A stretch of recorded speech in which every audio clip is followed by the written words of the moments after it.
ধারার মা। সর্বপ্রথম জানাই একান্ত অভিনন্দন, ভালোবাসা, প্রেম ভরা শুভেচ্ছা। ছোটদের লাভ ইউ, মাদের আমার কোটি কোটি প্রণাম। সন্তান হারা মা মানেই তো কি বোঝায়? এই যে তিলক তোমাকে হারালো মা, তাই তো নামটা দিলাম সন্তান হারা মা। আমি বলতে পারছিলাম না, আমার মেয়েকে ডাকলাম। এইটাই হচ্ছে একটা রিজন, জানো। স্পিচ আমি দিই একাই, নিজেকে ফিল করছিলাম কি যদি মেয়ে বসে বোধহয় আমি আরো বেটার বলতে পারবো। কেন? এইখানেই তো লজিক। এতদিন ধরে একা করছিলাম, কিন্তু আজকে বললাম হয় তুই বলতে পারবি, তুই থাকলে আমি স্পিড পাবো। ওয়াই? কেন? আমার মেয়ে মীনাক্ষী মাইতি। পৃথিবী থমকে গেছে। শুধু যে ওয়েস্ট বেঙ্গলেই হাল্লা হচ্ছে তা না, টোটাল জেনে গেছে। নতুন আপডেটের মধ্যে একটাই আপডেট দেব, কালকে ওর পলিগ্রাফ হয়েছে, হাফ রিপোর্ট জানিয়েছে। কেন? এটা হচ্ছে প্রথম তথ্য, শুনতে থাক। এটা হচ্ছে প্রথম তথ্য। পলিগ্রাফ যে করলো তার আগে যেটা শুনলাম, ওর পুরো বডি টেস্ট করা হয়েছিল। যেমন হয় না, রোগ জ্বালা তো হতেই পারে, তার সুগার আছে কিনা, প্রেসার ডাউন কিনা, প্রেসার হাই কিনা, কিডনি প্রবলেম আছে কিনা, বাতের ব্যথা আছে কিনা, XYZ সব নর্মাল বেরালো।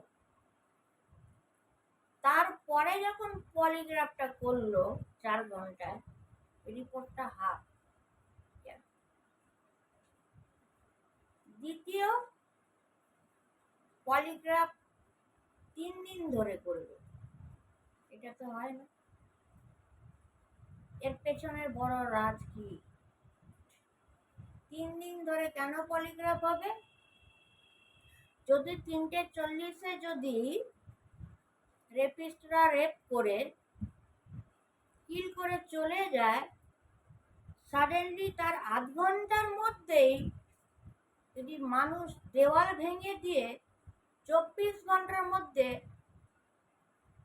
পোস্টমর্টম রিপোর্ট বের করে দেয়, হ্যাঁ, তাহলে যখন রেপ হলো তার আধ ঘন্টার মধ্যে যখন দেওয়াল ভেঙে দিল, 24 ঘন্টার মধ্যে পোস্টমর্টম রিপোর্ট চলে এলো, তাহলে পলিগ্রাফের রিপোর্টও তো একদিনেই আসবে। কেন এলো না? প্রথম কথা। দ্বিতীয়, 3 দিন ধরে পলিগ্রাফ হয় মনে হয়। আজকের আপডেট, পলিগ্রাফে কি বলেছে সঞ্জয় রায়। পলিগ্রাফে ওকে টেস্ট করাবার পর যখন চেয়ারে বসা হয়, আমি একদম ট্রু, একদম মানে ব্রেকিং আজকের ডেটের কথাটা তোমাদের জানাচ্ছি। ওকে বসানো হয়েছিল, ওকে কিছু প্রশ্ন করা হয়েছিল, ওখানে সিবিআই ইন্সপেক্টর, ডক্টর সবাই ছিল। দুটো প্রথম নাকি ওকে যখন প্রশ্ন করছিল সঞ্জয় রায়কে, ঠিকই উত্তর দিচ্ছিল। কেন কি পলিগ্রাফের 3টে স্টেপ আছে। প্রথম হবে নাম্বার 1, নর্মাল প্রশ্ন করবে, এই চেয়ারে বসে নর্মাল প্রশ্ন, প্রথম স্টেপ, সেটাতে সঞ্জয় পাস। আবার করে সেকেন্ড প্রশ্ন, কি করে স্টেপটা পাওয়ারটা একটু বাড়ায়, আস্তে করতে বল, বডি, তারপরে পাওয়ারটা একটু বাড়ায়। ওখানে দ্বিতীয় স্টেপে দুটো ডক্টরের নাম বলেছে। তাছাড়া বলে 3 নম্বর স্টেপে 4টে ডক্টর, একটা মেয়ের নাম বলেছে। কিন্তু কি বলেছে সেটা এখনো জানা যায়নি। জানা গেছে 4টে ডক্টর অ্যারেস্ট, একটি মেয়ে অ্যারেস্ট, আর ও নিজেই একটা রেপিস্ট। এত এমন কি পলিগ্রাফে সঞ্জয় বলতে পারছে না খাবারটা কে এনেছিল, দেওয়ালটা কে ভাঙলো, 24 ঘন্টায় কেন রিপোর্টটা এলো। পলিগ্রাফ আবার 3 দিন হয় নাকি? এই রিপোর্ট এখনো তদন্ত চলছে। স্পেশাল নিউজ যেটা আপডেট দিলাম, 4টে ডক্টরের নাম, একটা মেয়ের নাম, এটাই হচ্ছে আসল তোমাদের বলা। এরপর বলি, সিবিআই তার মায়ের কাছে গেছিল। যেটুকুন ঘরটা দেখা গেল, আগেকার মতন ওই যে কোয়ার্টার, বাংলো কোয়ার্টার হয় না, ওই টাইপের ঘর। ফ্রন্টে ঢোকার পর ডান দিকে আমাদের ব্ল্যাক মেটালের যে খাট, যেটা আমার ছেলের রুমে আছে, পাতা আছে। এবং সিবিআই ওর মাকে যখন তদন্ত করে, সিবিআই পিছলেস, ইন্সপেক্টরও পাথর, যে ডক্টর যায় তারাও পাথর। এমন কি বললো তার মা, বলল অনেক কিছু বলছি। তো যাওয়ার পর ডান দিকে একটা খাট, বাঁ দিকে একটা হালকা গ্রিন টিয়া পাখি রঙের একটা আলমারি দেখতে পারবেন। বাঁ দিকে মা খুব পুজো পাঠ করে, দেওয়ালে পুরো ঠাকুর, টিভি আছে, সাইকেল দেখলাম, সবকিছু। তার মাকে যখন প্রশ্ন করা হলো, আপনার ছেলেকে যে ধরেছে আপনি কি করবেন, আপনি কি বলতে চান, ওর মা হাসতে হাসতে কটা কথা বলেছে। প্রচুর সাথ দিয়েছে সিবিআই, ছেলের পরে হয়নি। বলল, দেখুন স্যার, আমি বলবো আমার ছেলে ভালো, আমার ছেলে খারাপ,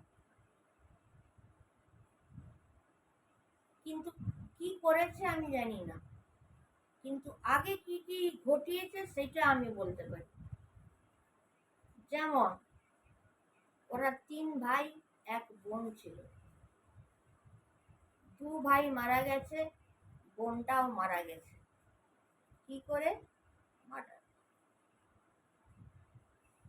2 নম্বর, তার ঠাকুমাকে মারা হয়েছে, সব। 4 নম্বর, 4 না 5, 2 ভাই 1 বোনকে মারা হয়েছে, ঠাকুমাকে মারা হয়েছে। 5 নম্বর, তার বউকে মারা হয়েছে, শো করেছে বোর ক্যান্সার। ওর মা যেখানে বসে আছে তার বৌমার ফটোটা পেছন দিকে, একটু সার্চ করে আপনারা দেখতে পারেন। এখন তার মাকে বলা হচ্ছে, আপনি এগুলো বলছেন কেন, নাকি এটা ঘটে গেছে। বলছে আমি কেন বলবো না, আমার 2 ছেলে চলে গেল, আমার মেয়ে একটি মারা গেল, আমার বৌমা মারা গেল, আমার মা মারা গেল, সব। সিবিআই সব। শেষ প্রশ্ন মাকে বললো, আপনি কি চান? ওনার মা বলছে, ন্যায্য বিচার, যদি আমার ছেলে করা থাকে কোনো প্রমাণ, ন্যায্য বিচার করবে। তার জন্য সঞ্জয় মাকে কোটি কোটি প্রণাম, এত বড় একটা দিয়েছে অধিকার সিবিআইকে, ইন্সপেক্টরকে, ডক্টরকে। আর কি করবে মা? তাহলে ওইটার রাজটাও জানতে হবে। ও 2 দাদা কি করে মারা গেল, তার বোন কি করে মারা গেল, কি করে দিদা মারা যায়, আবার নিজের বউর বলছে ওর বউয়ের নাকি ক্যান্সার হয়েছিল, তদন্ত চলছে। এটা হলো তিলোত্তমা। ঠিক আছে, এইবারে চলে আসি বাংলাদেশেরটা, ব্যাঙ্গালোরেরটা, যে মেয়েটা শ্রীকান্ত, এটা ডক্টর সীতারাম, নাম উল্লেখ করছি না, এখনো ও বলছে না এটা হসপিটাল না নার্সিং হোম, বলছেন বডি আজও দেয়নি। টাকা কিছু কালেকশন হয়েছে, এর পেছনে কি রাজ? 3বার মেয়েটা বউটা মানে মিডিয়ার সামনে এলো, সব সময় মাস্ক লাগিয়ে আসছে কেন? আমার একটা খোঁচা, মাস্কের ভেতরে কোনো কিছু লাগানো নেই তো, যেটা এই যে আমার এই যে পরি এরকম গার্ড, ওয়েট দেখছি আমার কাছে আছে কিনা, সরি কোথায় রেখে দিতে পারলাম না। আমার মনে হয় ওই মাস্কে কিছু লাগানো, আর ওই যে বেলটা হয় না তার সঙ্গে কিছু কানেক্ট আছে। তো নতুন আপডেট, এখনো লাশ আনতে পারিনি। 3বারই বসলো মিডিয়াতে, ওর চোখটা খেয়াল করুন, কোন দিকে তাকাচ্ছে খেয়াল করুন, চোখের মনিটাকে খেয়াল করুন। এগুলো আপনারা জাস্টিফাইড করতেই পারেন। মাস্ক পরে কেন বসছে? 18 দিন 19 দিন ধরে যখন জীবিত ছিল শ্রীকান্ত বাবু, যেখানে জীবিত ছিল তখন তো কোনো মাস্ক পরেনি, মারা যাওয়ার পর কেন মাস্ক? এখনো তদন্ত চলছে, যেমন হবে তেমন যাবে। অ্যান্ড দুটো বলে দিয়েছে, 3 নম্বরে আসছি, এটা আমার সন্তানহারা মাতেও যাবে, আর এটা আমার দিশার সময় পপ সিঙ্গারেও যাবে, দেখবেন। এইবারে আজ আমি আবার একটা নিউজ স্টোরি নিয়ে আসছি, আনম্যারিড মেয়েদের জন্য ট্রু স্টোরি। সেই ট্রু স্টোরিটা কি জানাবো, ঠিক আছে? চোখ রাখুন, নেক্সট জানাচ্ছি আমি।